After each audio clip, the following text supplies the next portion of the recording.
What is up, everyone? It's Tyler Shelton. This is Coffee with a Bearded Reviewer. I'm your friendly neighborhood coffee snob. And today, folks, is going to be the review for the TV show on Disney Plus, Obi-Wan Kenobi. And I've just been waiting a while to get this right, but I just want to give you my personal thoughts and opinions, the initial review for this TV show, and I've been expecting this show for a long time. Starring Hayden Christensen as Anakin Skywalker, also Darth Vader, and Ewan McGregor as Obi-Wan Kenobi. So, let's get started with today's video.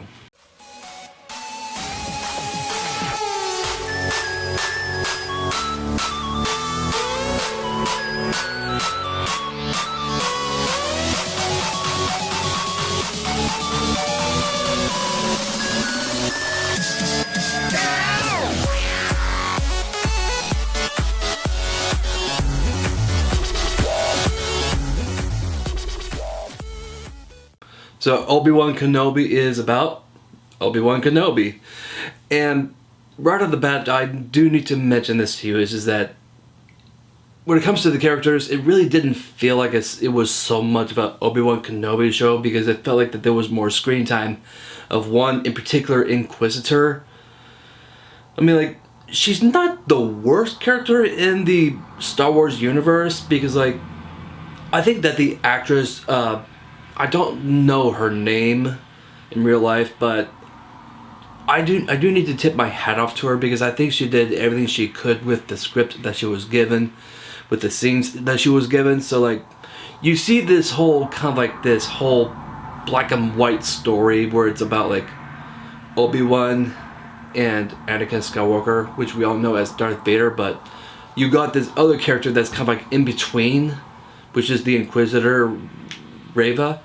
So, like, I was just a little bit thrown off by this show, because when you look at a title that says Obi-Wan Kenobi, it should be about Obi-Wan Kenobi. I mean, like, I am all for like new characters when it comes to like Marvel, DC, Star Wars. Like, if you make a good solid character, I'm happy. But the fact is that I think they created this character too heavily to be involved in the story, because Obi-Wan Kenobi is such a captivating character. Like, he is like by far one of the most well-balanced Jedis ever in the history of Star Wars, because he is the one who has lost the most, and he did not even for a second turn to the dark side. That's what you call a real great Jedi. And it really shows in Ewan McGregor's acting abilities, because he did such a great job in kind of like coming across as this like old hermit that has lost all hope, but it's all due to because that Luke Skywalker's sister was kidnapped. And now it's kind of like this whole journey about Obi-Wan saving his best friend's daughter. But with this whole show together, it kind of breaks canon in certain ways, because in actual canon, Obi-Wan Kenobi for 20 years did not leave Tatooine. So this is what I think about the story, is that I think that Reva is like the very reason why that this whole show started, because she apparently knew who Anakin Skywalker was, Darth Vader. And so she's on this mission because she was actually a youngling back in Order 66, when Anakin was still just Anakin Skywalker, but he was already Darth Vader, but he did not get defeated by Obi-Wan just yet. So he goes to the Jedi Council, where he just destroys all the Jedi along with the Stormtroopers, but she gets to see Anakin Skywalker in his evil form. So you can kind of see that there's kind of like this revenge story with her, which I actually thought was not bad, but it just felt a little bit it felt contradictory, because really, like, if Anakin Skywalker knew firsthand that it was her, like, if he knew that she knew that he was Anakin Skywalker, he would not accept it. Like, he would just kill her like that. So that's what I'm saying, is that, like, I feel like that they kind of created this character. I think she could have been a lot better character if she kind of had, like, her own story within, like, her own show.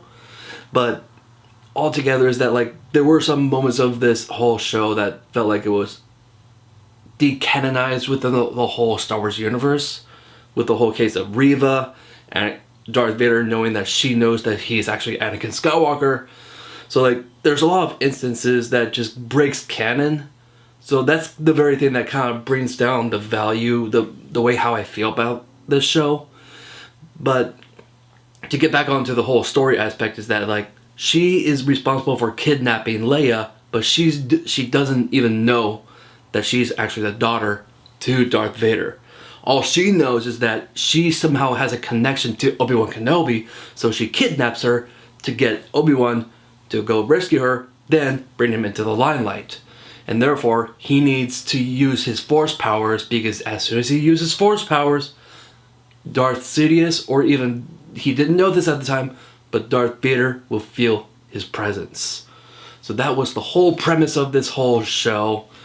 And I can understand what they were going for, but I feel like that they could have done a better job into kind of like showing the aspect of like possibly Luke Skywalker being under danger. Then it's up to Obi-Wan to save him to use his own Force powers. But that being said, I do have to give props to the little actress that played a young Leia.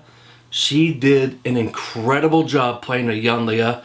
She just had the right mannerisms, she had the right attitude. It really felt like I was just seeing a young little Princess Leia. The actress did an incredible job, and it was great to see some returning actors, Ewan McGregor, Hayden Christensen, and even Jimmy Smits. So it's great to see some returning actors. Like it really felt like that this was like almost kind of like the prequels that we wanted, where it was not so CGI heavy, because you could definitely tell the big difference in this show, because this one is less CGI, but anytime when it was needing CGI, it actually worked. But to each his own is that like I do think that this original series is my favorite still. Then you got the prequel series, I would consider that one to be my second favorite. Then the sequel series, dead last. But I'm going to tell you why in a future video.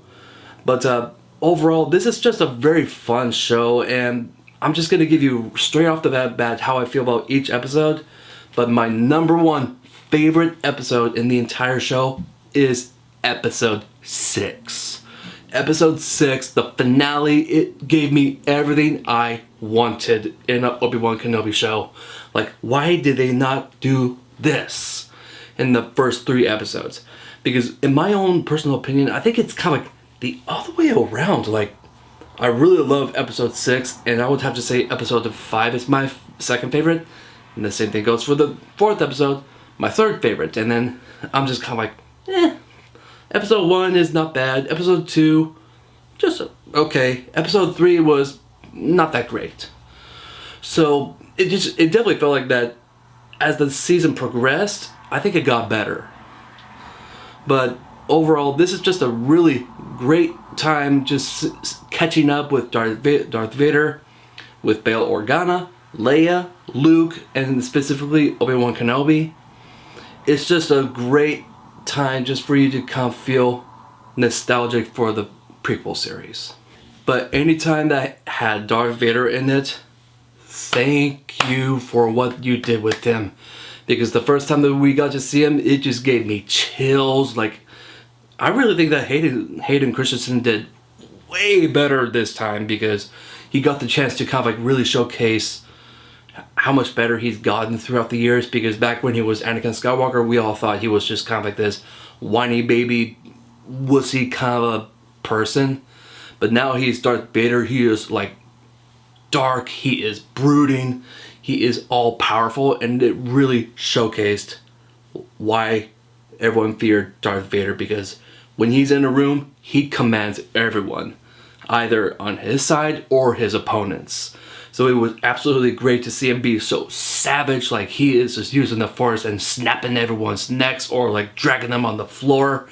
And it was just so great to see that he actually won in the first encounter with Obi-Wan Kenobi. He did a great job in just showcasing how powerful he is as Darth Vader. Like, he was just using his one dominant hand, just wielding the lightsaber, just moving Obi-Wan like a ragdoll in their first encounter. Then he used the Force to create some fire, and then all of a sudden you're like, oh dang, he's doing exactly what his master did to him. So you can definitely tell that he just wanted his master to feel his pain. He was just wanting to toy with his emotions. But when it came down to the final 6th episode, it just gave me everything that I wanted in their final confrontation. Because this is where because previously I was talking about how very much this series kind of like decanonized some aspects of the original series, because Darth Vader said, when I left you I was the learner, but now I'm the master. But now in the 6th episode they fixed it.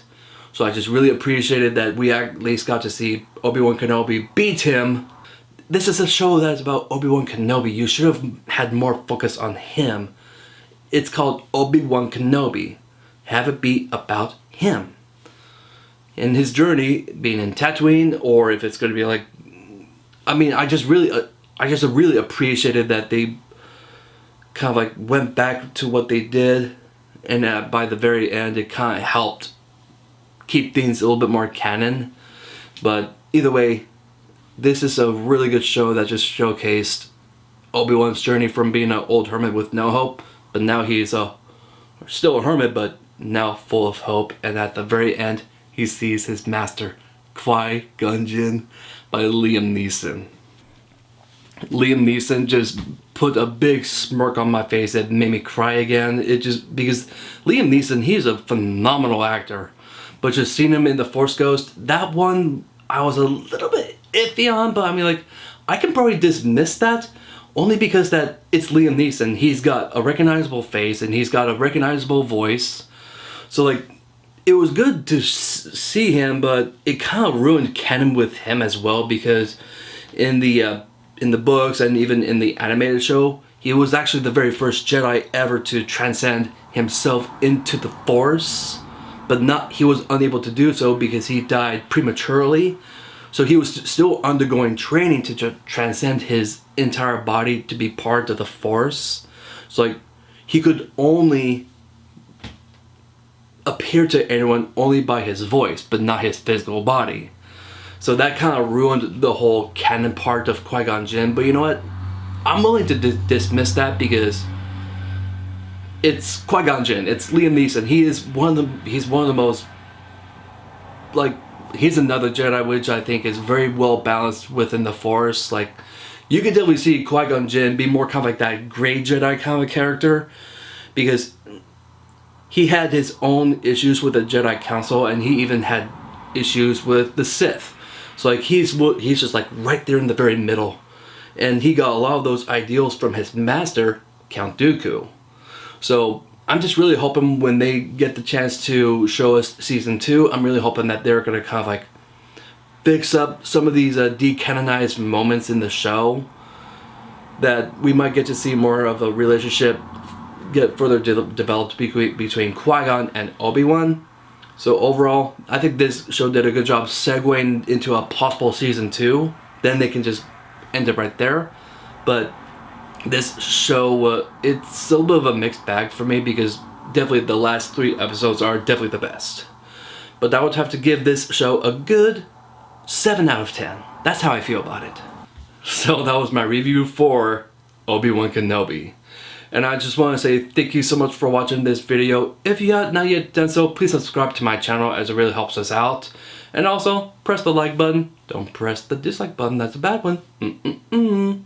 Anyways, keep on drinking coffee, and I will see you guys next time.